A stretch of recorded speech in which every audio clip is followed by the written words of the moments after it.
Hello, welcome to Know the Truth. The truth is the only thing that can gives us freedom. Truth is just a common sense that helps us to discover the power or the forces behind any issue or problem that we are facing as a person or as a society. There's this video that I came across. It's a YouTube video that I came across. It was produced by this group called The Vice. The video is very fascinating. The reason is because of the content of the video. We ask you to watch this video all the way to the end because the good part of the video is towards to the end. The video is about blacks, the Black Americans. When I talk about the Black Americans, I'm not talking about people like us who came from another country. I'm talking about those whose ancestral was brought to this country. Those the news talking about every day, the one the politician talking about every day.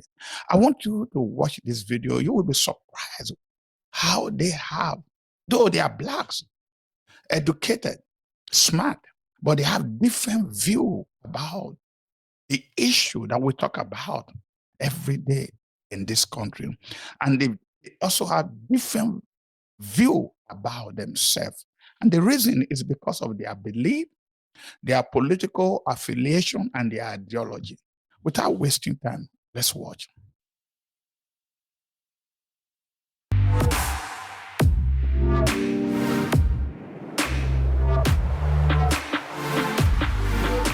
Just to kind of introduce why we're all kind of here on a Saturday afternoon, I host a show here called Minority Reports. It's a digital show, and we're doing an episode based around like the political ideologies of the Black community and how they differ and where they overlap. And so we've brought, a nice eclectic group of brown people here to kind of discuss politics and how we all come to our political ideologies as members of the Black community in America.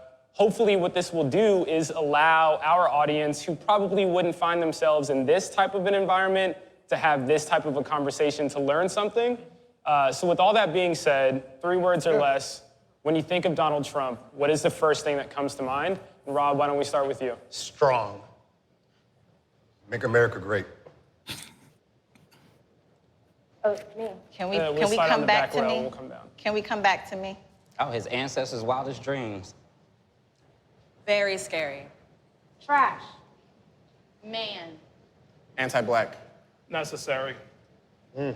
I just think unicorn in the sense of just causing so much discussion. The reason why Donald Trump is in this spotlight right now is because of our past failed governments. For the simple fact that when the Republican primary happened, there was like 16 different candidates. And don't get me wrong, there was like really good ones, really stature to the point that everyone in this group will be like, oh, yeah, I can see why he won.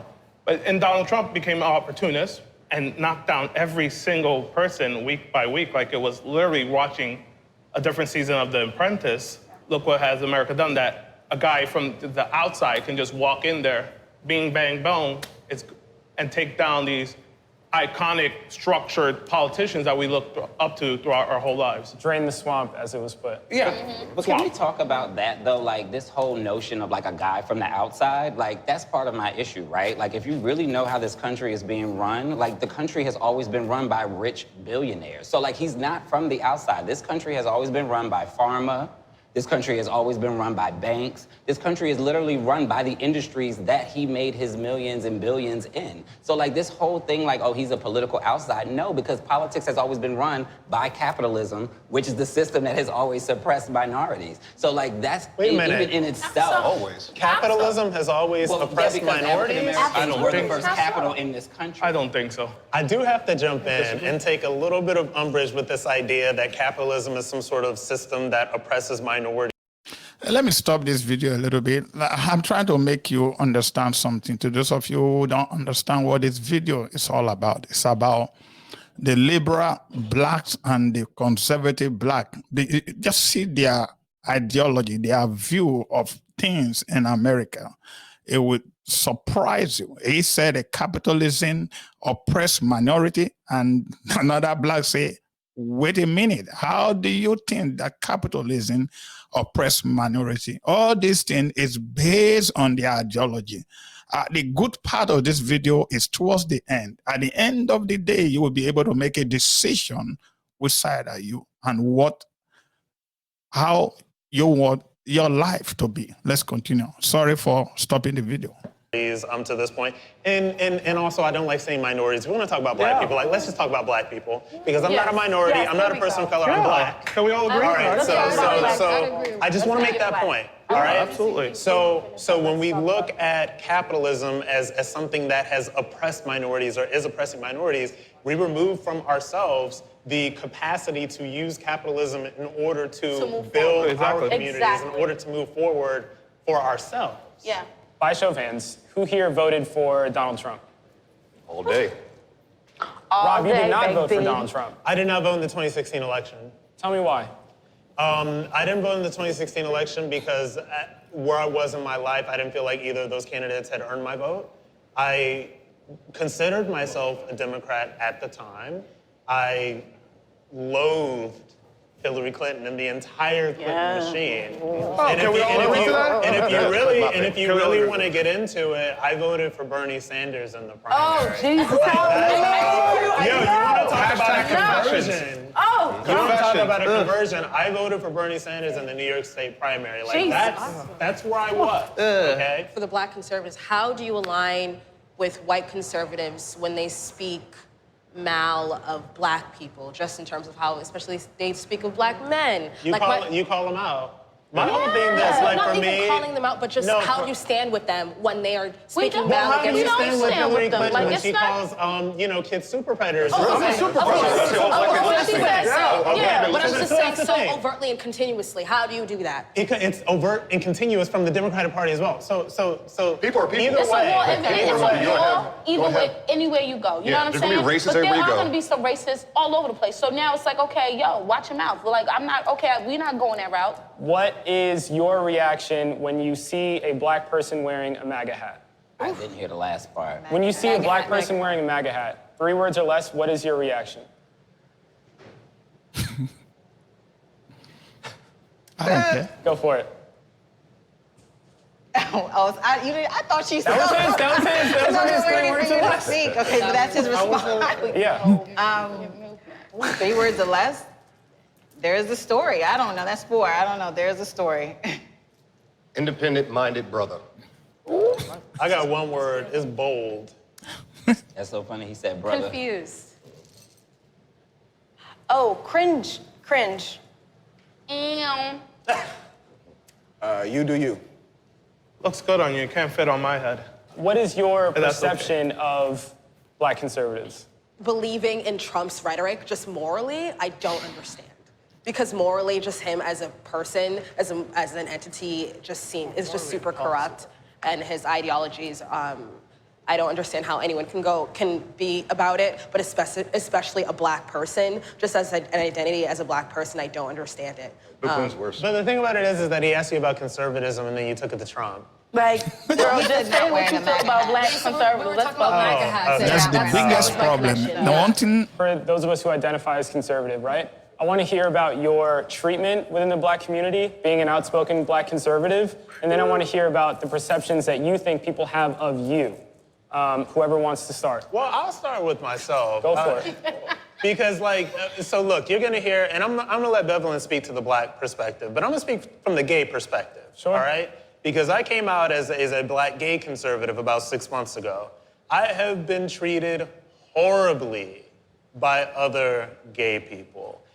The only friends that have dumped me, or quote unquote friends that have dumped me for being conservative Republican, have been the gay ones. The people who give me the most grief on social media have been the gay ones. The people that call me the nastiest, all kinds of oh, house nigga, Uncle Tom, all this stuff. These have been gay people, or the people from the quote unquote tolerant and inclusive LGBTQ community. All right? So this is what my experience has been. And being somebody that has been an advocate and still consider myself an advocate, just not in the way that they want me to be, I was very shocked by that because I think that when I came out as conservative, they like to push forward this veneer of inclusion and tolerance, and that dropped like that. So it was the nastiest treatment that I had ever seen, and I never expected it. And you never expect it as a gay person until it happens to you. For me, like, it started with my high school friends. Everybody was unfriending me on Facebook because, you know, I was talking about the Trump election and I went to the inauguration and all of that. So and then it trickled down to my family. Aunts won't speak to me. Even now, I got aunts that don't talk to me because I want to be white. So it's like I get this stigma all the time. Wow. You want to be white and you done moved to New York City and now you think you up there with the big city folk and you want to be white. It seems like when I speak of what I speak of, it's only the fact that I just want to be white. And that's so far-fetched from the truth. I've been called a bed wench. I've been called... And I mean, I'm talking about from my black brothers who on they page be talking about black queens and all of this stuff like that. But the moment I don't agree with nothing they talking about, now I'm a bed wench. Now you know what I'm saying? I'm all this other stuff. And it's just like, I mean, to be honest with you, ain't nobody been boss enough to say none of this stuff in my face. And they not gonna. All of this is via social media. We know this. But at the same time, it's just like hatred. It's been nothing but hatred. And, you know, for me, it's like, even when I deal with liberals who may have their little mindset or way they think, I ain't gonna disrespect them and call them all types of names. It's like I've gained all that flack and disrespect, and it's just like because I want to be white, this is what I get. So does anyone else? I made a statement online. I got a lot of people commenting on it. I didn't see true racism in this country until I became a conservative. Facts. Because I've seen hate speech come from people. You don't talk about left always talking about hate so much. I saw true hate coming from the left, and it was white people calling me Uncle Tom. Pretty much, white people tell me I'm not black enough, which is racist. No, it's their girl. And when you call them out on it and you say they're racist, they're like, no, I'm not. Then they think about it like, well, yeah, I am kind of being racist. Yeah. That's how racist the left still is. And then I had family members, like she said, my aunts that don't talk to me anymore. I have high school friends, students of childhood that don't talk to me, unfriended me, and a lot of white friends as well. Now I'm not talking about just black friends, but I'm talking about people on the left in general just have that hate in their heart, in my opinion.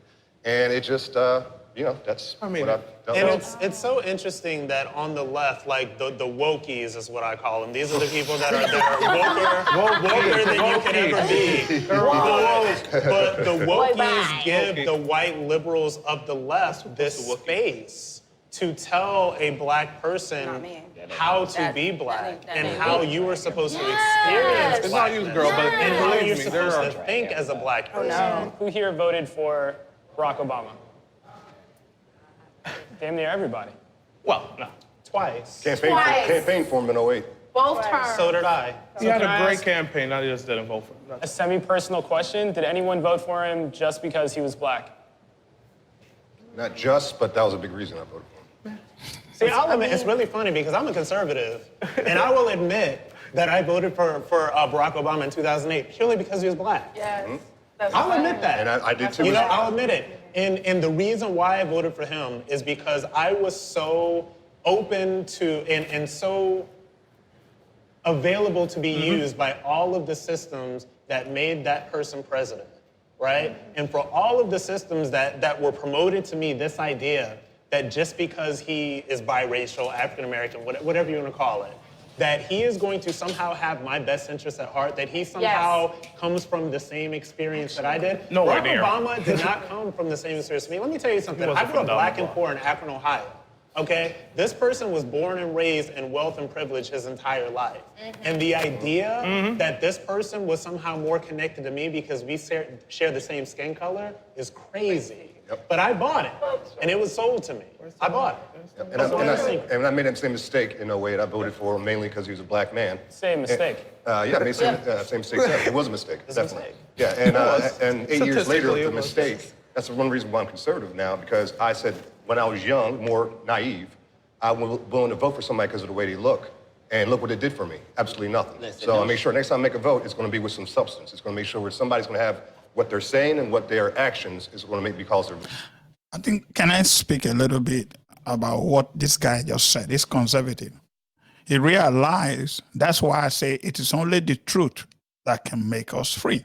He realized that voting means something to him. He said now he vote not for color of skin or the political party, but substance, because he has built his own substance, what he expects the government to do, what he's expecting to be.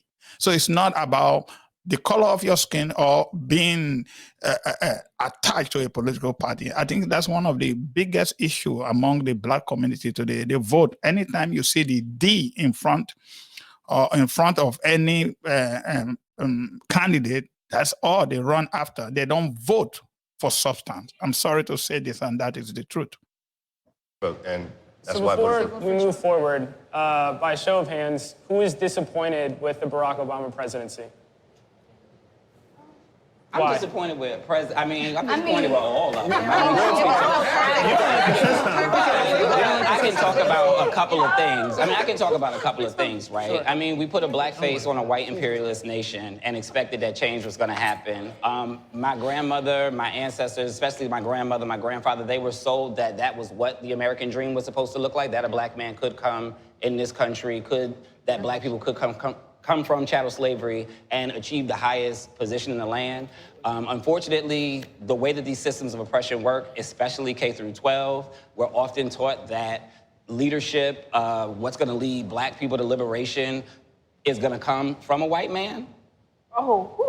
And so like when we then had a black face up there, it really felt like, we really close. Like we really close.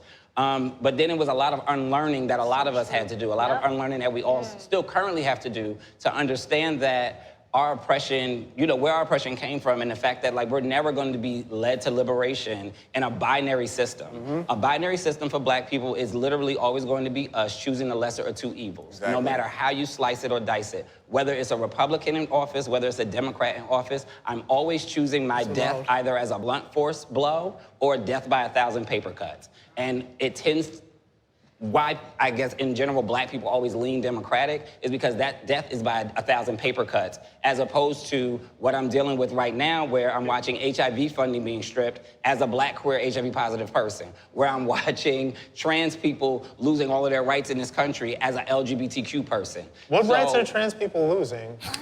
Good question. Yeah, I'm curious about that myself. So let's, you want to respond? No, I'm serious too. You want to respond? Yeah, I can take it. I can take it.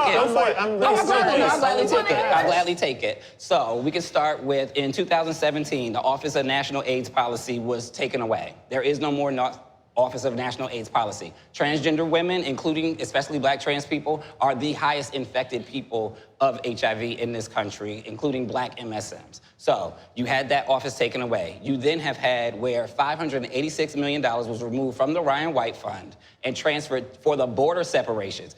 Ryan White money is what pays for people to have HIV care in this country when they cannot afford it. That includes transgender people. You have where 7 words were removed from the CDC funding, including vulnerable, transgender, and scientific base. So now companies that supported trans rights and trans people can't write grants to get money to help that particular demographic. You have the transgender military ban. When I say that they are literally attacking LGBTQ rights, this is not a joke. It is just coming, because it's so much bullshit going on, you just miss that every day these little things are happening. What is actually happening? Because all of these things are happening. I just wanted to say, it's curious to me, because I'm somebody who's gay as well. I'm gay, I'm not queer, I'm not LGBTQ, I am a gay So that you can't speak to what I'm speaking to. No, I can't. And what's so curious to me is that we talk about our community as if everybody that's transgender is infected with HIV or has housing insecurity. As everybody that's gay and lesbian, like black or male that's or not whatever. Even what that's not what I said. So this is how, so my whole thing is,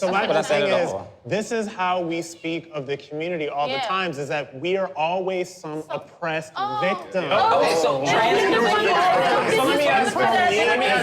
I think that's one of the biggest problems among the progressive and the liberal. If you actually listen to what the progressive or liberal are saying, it's all about victim. They are victimized by everyone. The government have to help them. This is the reason why this video is very, very, very important. I want you to listen, and I want you to listen to each of them, what they are saying based on the ideology. He is gay, and this other guy that is gay too, but he's so concerned about the government taking care of their lifestyle. I think that is a very big problem. And that's one of the biggest issue among the Black community, waiting for the government to take care of them. And I'm telling you that the party that they affiliated themselves to use that to oppress them, make them see themselves as a victim. Let's continue. Another question. As a gay person, it drives me insane because I fought for LGBT rights when I got arrested at the front of the White House protesting Don't Ask, Don't Tell repeal because I served in the military for 5 years. I grew up poor and Black in Akron, Ohio, all right? I went to one of the worst schools in Akron, Ohio.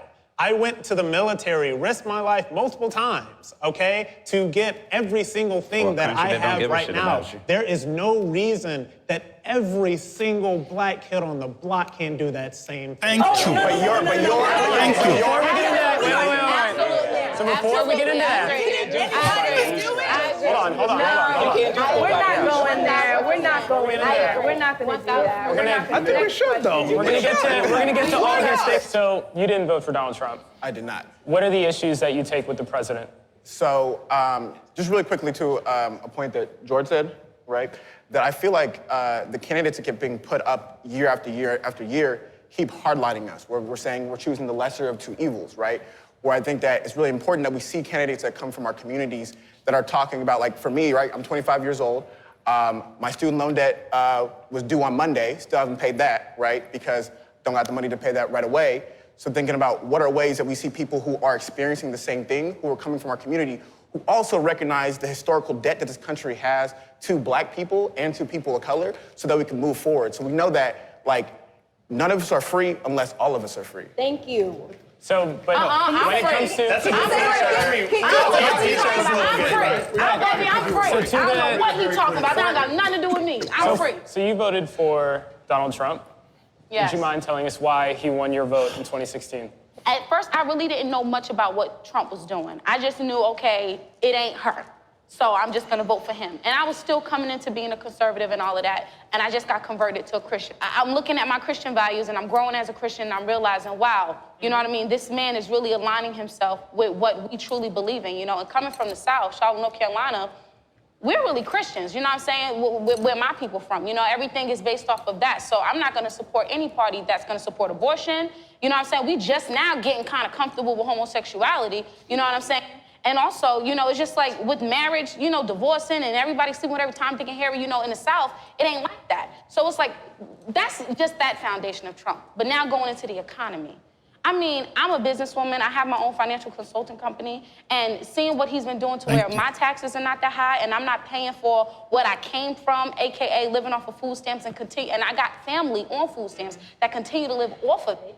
And I know, listen, I came from the hood. I was just in the hood yesterday because my cousin just got out of jail, so I went to go see him. So, I mean, this is what I'm around every day. And it's like, my cousins got the same opportunities I got. All they know about is either they're gonna make it in basketball or they're gonna have to just try to get some type of job and make it. I'm like, no, let's start a business. So, like, let's get this chicken, let's get into real estate, let's do this, that, and the other. The tax reform is helping certain people, you know? It's helping me. But it's temporary. You know, you have the tax But creating your own business is not temporary. Listen, it's not temporary. Let me tell you something. I just want to finish my statement. Sure. What I'm saying is this, for me, because I was able to step out, and this is a chick who got a felony, who had 5 years probation, who got a felony for grand larceny, which came down from money laundering. So when I say I was doing white collar crime, I was out here in these streets hustling, scamming, please, okay? And so what I did was I made a choice to surrender my life to Jesus and live righteously. And so what he did was he put me in a position to where now I can teach people about finances and how to get out of the illegal game and clean their money the right way, get their credit on point, get into real estate, flip houses, and live a good stewarded life with money. So now I'm taking my cousins who all sell drugs. All of my cousins sell drugs. If they're not playing ball, they're selling drugs. And if they're in jail, they're getting out to sell drugs because they too old for ball. So all they know how to do is get money. So how do you tell somebody who's been getting money all their life, oh, so now I'm about to work a regular job, like get paid and they're gonna take tax out my check, and then they don't even know where the taxes is going, so they just work 40 hours a week, they thinking they about to get a nice little $500 check and say $250. They're like, wait, what? I'm about to go sell drugs again. So now I have to teach them how to get out here in the legal game, and let's flip this money the right way. And again, the taxes that are placed on these businesses can either help us or hurt us. And what Trump is doing is helping me teach my cousins in the hood how to move so that they can get money and not keep busting people upside the head for money or selling drugs to people. These people that are continuously living on welfare, we're paying for it. So the more you're giving them in food stamps, the more you're allowing them to extend their lifestyle in the projects, the more money is coming out of my pocket as a taxpayer, and then now it's hindering my business. Well, now I'm not paying that much taxes, I got more money. So now if I need to say to homie, yo, listen, I got 5 racks, I'm about to invest this into you so we can start working on your...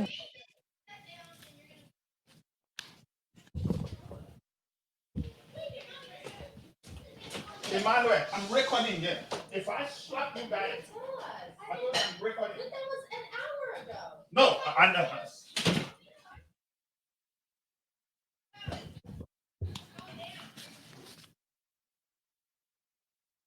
Business, and if we're gonna let the money circulate, once it circulate, you could go out on your own. If taxes is taking that money, how can I take that 5 racks and give it to him? That's part of my problem with Donald Trump is he's literally making the rich richer. And what happens with that? The poor have to get poorer. Raise your hand if you agree with the statement that I'm about to make. The welfare system destroyed the black family. Absolutely. Yes, yes, yes. Absolutely. Right. So for the people who did not raise their hands, please tell me why you disagree with that assertion. You do not agree with that assertion. That's a hard question because it didn't help or hurt. It's the same. It's the same, right. It's the same thing because I believe at one point, you couldn't get welfare if you had a fan in the house or something like that. It's like, it's just, And I think the other issue is, like, nobody's actually talking about, like, how that system, like, those systems, affirmative action benefited more white women than it did anybody else. Nobody talks about affirmative action. Okay, like, why do they bring up things that don't got nothing to do with It's considered under the umbrella of social But hold on, let him finish. No, I'm literally about to make a correlation, but, Please. What I was going to say is that a lot of these systems that literally have been stereotyped to look like it's black people who benefit the most from them is actually white people who benefit the most from them. And so that's what I was going to. So when I brought up affirmative action, I was bringing it up as a correlation. Like, affirmative action is always sold publicly like it's benefited more black people when it actually has benefited more white women. Welfare is a system that there are more white people in this country on welfare than black people. More white people have benefited from welfare than black people. So, like, we're more the country. There's more white people in the country. So what does white people have to do with what is doing to black people? Why every time we talk about white people, black people start going back to white people? Yeah, so the conversation, because if you understand how systems of oppression work, then you would understand that the system is being sold publicly as something that black people or destruction of black people, when realistically... Like, people who talk about welfare reform and all that stuff, like... each other. We was gonna play nice in the sandbox before we got here. Finish, please. And then we'll open it up to rebuttals. Please, George, please finish your point. Yeah. So again, my point goes back to just like what she was saying, like with the whole whether it hurt the black community or whether it helped the black community, that's not really the issue. The issue is that all these are systems of oppression and all the systems are interconnected. And we can't keep looking at these systems as like, oh, well, this is this one thing and this affects this. Like, even when she was bringing up her paycheck, she's like, well, my paycheck is going to this. Like, yeah, but your paycheck is also going to infrastructure. Your paycheck is also going to Medicaid. Your paycheck is also going to Medicare. Your paycheck is also going to Social Security, which is what helps my grandmother survive. Your paycheck, like, you know what I mean? So I'm paying for your grandma, that's okay. But your kids are going to pay for you, too. No, but can we make our own choice to say that we want to put our own money to the side to help what we want to help? I'm never going to get it. So again, what I'm saying is, like, my point that I'm trying to make is that the systems are interconnected. So, like, you can't just keep speaking like this system is this and we need to remove this money from this system. It's like, that's not how that works. These systems are all interconnected. So it's not like you're just removing something from here and it's not gonna have a chain reaction on the other ways that they're able to oppress us through a different system. And I understand all this, and we can have these very academic conversations about systems of oppression and intersectionality and all these other things. Like, we can do that all day long. Everybody has a degree here. But what we really need to talk about is how do we help the people right now? Thank you. Exactly. And you help the people right Well, you literally now. just said What you everybody gonna has a do? degree What here. you gonna Let me do? ask this. Y'all wanna help someone? Give me 20. Somebody give me $20. I need $20. One second. So what are the policies that you have seen put forth either by conservative politicians or by our current president that you agree with, that you feel are benefiting the black community? Just for example, you look at Trump when he did what he was doing with the tariffs for the trades. And Yes. when he's done that, now he's bringing jobs back into the country. When you get jobs back into the country, black unemployment is at the lowest it's been in American history, black unemployment's at right now. So that benefits not just me, but any person that's black. How's that not benefit? Trump has everything, a lot of things Trump's done when it comes to jobs, the economy, when it comes to the stock market. I'm investing for the first time in my entire life and making a lot of money, by the way. Thank you, Donald Trump, for that. So, I mean, and I'm a black man, and my black man, is there an invisible wall there's a wall that says, oh, you're black, you can't invest? No, I go right through that wall and I invest. That's what blacks can do. We need to stop playing victim and start being victor. Yes. So let me ask this. For those of us who have a problem with some of the policies that have been offered by conservative politicians or by the sitting administration, I want to ask you a very specific question. Do you believe that either the sitting president and his administration offer racist policies or that the party that conservative politicians fall under offer racist policies? I want to stop calling things racist. Sure. No, but tell me why. They want to hear that. It's, again, like, that's why I don't talk anymore in terms of racism. Like Toni Morrison said, racism's a distraction. She had a very good point on how it distracts us from doing the actual work we need to do. I work in my community. I do HIV testing. I physically work with the people who I talk about. Like, you know what I mean? I don't tell people, go pull yourself up by the bootstraps. I go buy the goddamn boots for them because I have a little bit more privilege than them.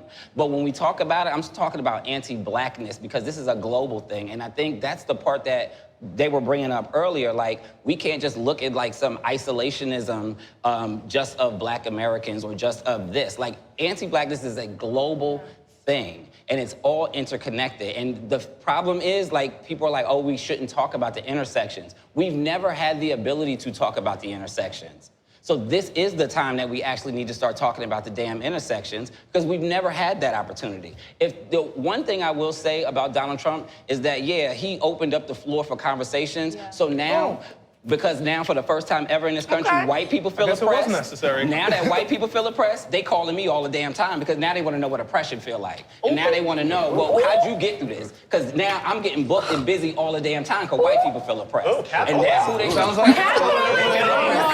They feel oppressed by somebody that look like them and they're not used to that. A particular part of this country for the first time ever in their whole lives feel just as oppressed as my ass is. And can we also talk about the tax bill? Because you talked about tell me about that. So my biggest issue was with that tax bill. I think recently one of the bigger companies got $10 million in tax benefits, and they're going to donate it. But that money belongs to you. That money should be for you and all of us and all our family. It doesn't belong to the 1%, 10% of America. When we talk about black people and the 1%ers and the rich and stuff, why do we always assume that black people are broke? And let me finish before you jump in there. Why are we always, we're always operating under the assumption that all black people are broke, that there are no black people in the 1% of this country, that there are no black people that are CEOs, that there are no black people that are business owners, that there are no black people that head and run the corporations that benefit from these tax breaks. Why even use black girl magic for black people? About black people from the yeah. prism of brokenness and oppression, as if the black 1%ers don't exist. Again, like that's Well, we can talk about the exception and the rule, right? Because what you're speaking of is the exception of blacks. And we need to start actually having real conversations about reparations, right? And what reparations actually look like. Reparations.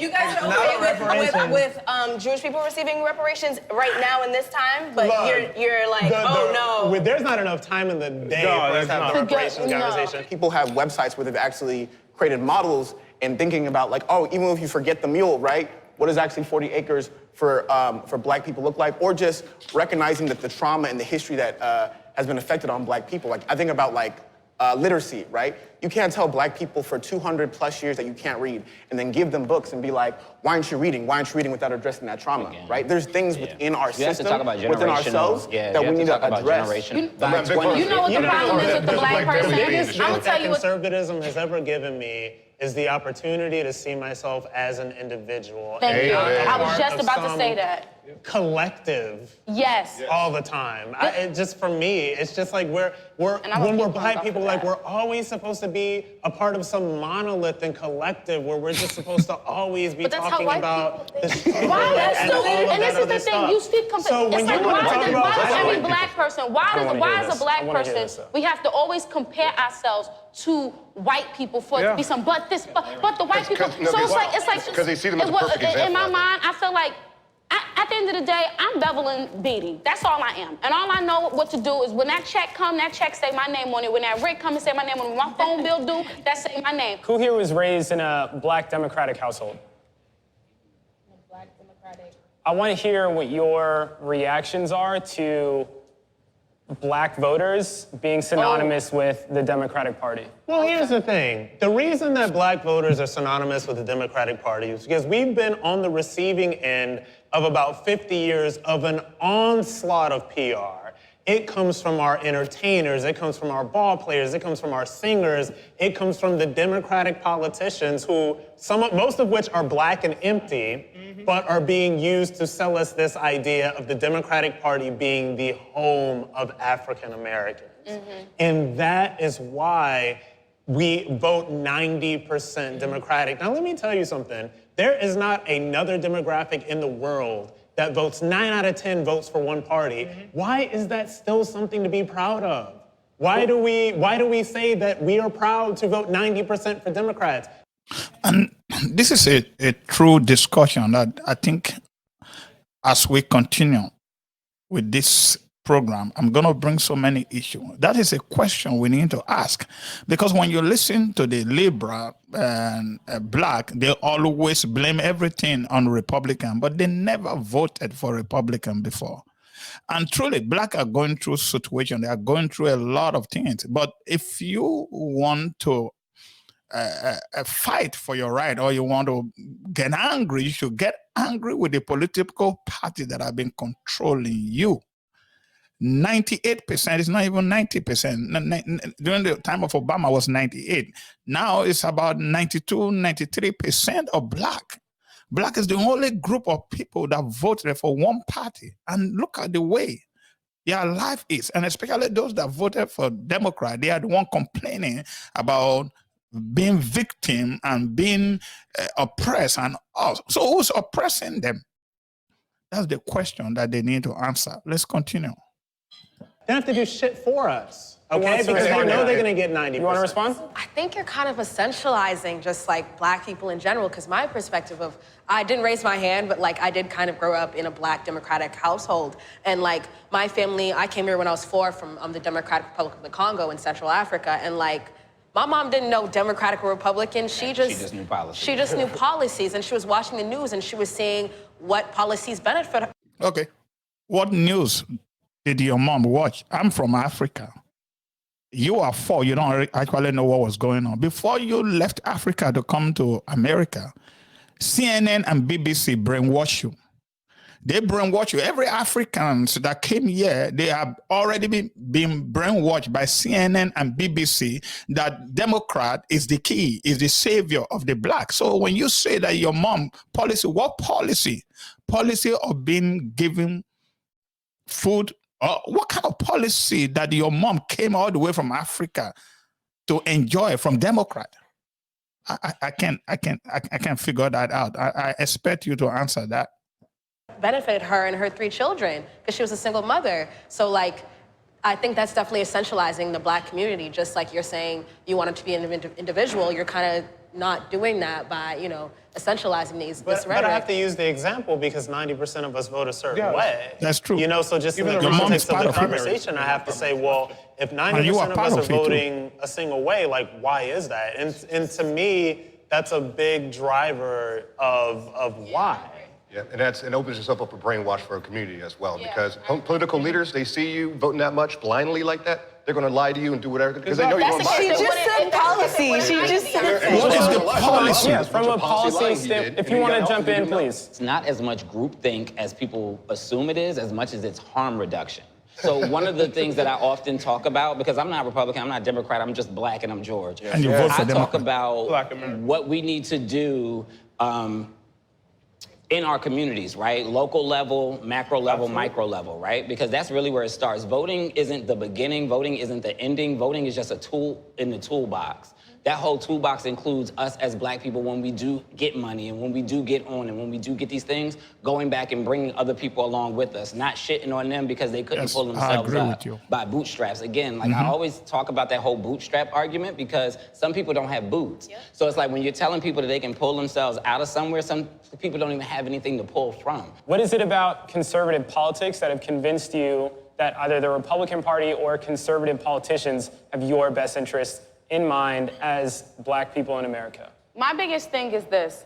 I feel like a lot of conservatives, they just want to mind their business. They want to get their hands out of your pot and have you do what they did, figure themselves out. And I want to go back to student loans because I pay student loans, okay? I went to school for fashion marketing and merchandising, did not use the degree at all. Thank you. It threw it away, and now I got all this money to pay back. So now every month I pay my bill on time, it reports to my credit, and because I paid on time, I got good credit, you know what I'm saying? So I'm still able to utilize my credit to go further. So for me, I'm not asking for the government to make better policies for me to pay back my loans. What I'm gonna do is I'm gonna work my business, and when I got the money I need, I'm gonna pay it off. And then let me answer though. And then when I get the chance and I make that money for my kids, if my kids choose to go to college, me as a parent, that's my responsibility to make sure that I pay for their education or I open the doors for entrepreneurship. So, because my kids don't have to go to college. If they wanna own businesses, they can own businesses. If they wanna get their education, they can get their education and work for their brother or sister who owns a business. So my reality is this. How is it that the government keep having to pay back stuff that's our choice in the first place? Ain't nobody putting no gun in nobody head, making nobody go to school. That's what capitalism is saying. Capitalism is not saying that. Capitalism is not saying that. Be successful. That's not true. Capitalism is not saying that. Capitalism is saying that you could start a business through trade. If you want to go be a doctor or lawyer, you could do that. Or if you want to be an entrepreneur, you can do that. It's still a choice. Regardless of what, it's a choice. That don't mean that because, it's a choice, but now we got to pay our taxes for the fact that you wanted to go to school and now I got to pay for that. Let's let him respond. We literally shame the people who don't go to college, the people who are... America does. Like, we literally shame it. We say, like, for you to be successful in this country, you have to get a degree. You have to speak English, right? That's not like, there's true. all these things that are told to us that like, we have to do to be successful in this country. If we don't do that, then we won't amount to anything, Can I make right? a strong point? Because I agree with exactly what you said, is that we tell people in this country that they ain't shit if they don't have a college degree. And that is the biggest lie that we tell to people. And it is a huge lie that we tell to black kids that they are nothing without a college degree. Because you want to talk about student loan debt. I got student loan debt, you got student loan debt, she got student loan debt, these people got student loan debt. So what we're doing is we're telling these kids that they are nothing unless they have this degree, which is virtually worthless, okay, at a certain point. What we need to start telling our youth to do is to build businesses. Like, you don't need a degree to do that. And we have a system that is putting these kids, putting this idea in their mind that they need this degree to be worth something and making them indebted to the government at the same time. Until we change that, solution we're going to change entrepreneurship and capitalism. We're going to start to lose some of us within the next like 15-ish minutes, so I want to like move along. We're going to go into overdrive here. Who here believes that the black vote should be courted more? Oh, then yeah, of course. So for those of you who didn't raise your hands, why do you not feel that way? Because I don't trust when they start courting us. Like, I'm always like, oh God, what do they want? What are they trying to do? They haven't really helped us before. What do you want us to do now? And then we're gonna be left with nothing. A person has to serve the majority. So if we're talking high-level politics, no matter who you vote for, the majority of this country ain't me. It doesn't look like me. So it's never going to be anybody who's going to do anything that's going to make a movement in a needle on that type of level. Now, if you want to talk about micro-level politics and councilmen and who's sitting on the student board, who's sitting as the mayor, now we could talk about that all day. I strongly agree with him when he says that we don't talk enough about local politics. So that's where I'm at. That's why I said, like, not support agree the with black that. vote. That's Like, absolutely true. you could do I think that the best thing that we can do in terms of thinking about advocacy is how do we set up certain policy and legislation to keep those people accountable, right? Like, we need to be critical of both sides and thinking how people actually know what's on the ballot. Like, what are the propositions that are happening? Because I don't think both sides are educating our people properly at all. On the props. That's true. I would like to say, like, this whole conversation, listening to everybody, some things I do disagree with some of y'all, but I agree with a lot of the entrepreneurship thing. Like, I'm investment. I think that we all want the same things. Everybody wants a boot. We all want boots. Some of us want more boots than others. Yeah. And I think we need to figure out, how do we get there together? How do we work together to get what we want, which is the same thing. Yeah. You know, I think we have different ways of getting there. No, I mean, we're good. That's it. We're good. Guys, I appreciate it. It's a wrap. Everyone signed everything. Can we take a picture? Now that you have watched this video, I hope you enjoyed this video. What do you see? To me, I saw that those who have the ideology of being liberal have this mindset of victim. The victim, they have the mentality of being victim. You see, they talk about problem, they always take us back to 200 years ago. So they don't see the opportunity of the present, so that they can see what they can do in the future. They want the government to take care of them. But those who are conservative, they understood about the past, but they saw the opportunity of the present. And because of that, they saw the potential that they have, and they moved to actualize that potential. And they saw themselves as a victor, free. This is very fascinating. I don't know about you. I leave that for you to judge. But another thing that I saw about this video is how they come together. The end, all of them, even though there was disagreement, there were conversation, there were discussion, there were kind of argument. At the end, they come together for one purpose: solution. How we can help one another. This is the reason why this program is Know the Truth, because it is only the truth that can make you free. They come together, they disagree to agree to a point of saying, how can we help one another? This is something you don't see in our society today. This is something you don't see among the politicians. This is something you don't see among the activists, even the news media. It's all about my way, not the highway. And this is destroying our nation. We need to learn from this video. And I hope you enjoy this video. If you want to see more of this kind of video, please subscribe, because more are coming. You can click or check the bell so that anytime I post a new video, you can be notified. God bless you, and I'll see you again. Bye-bye.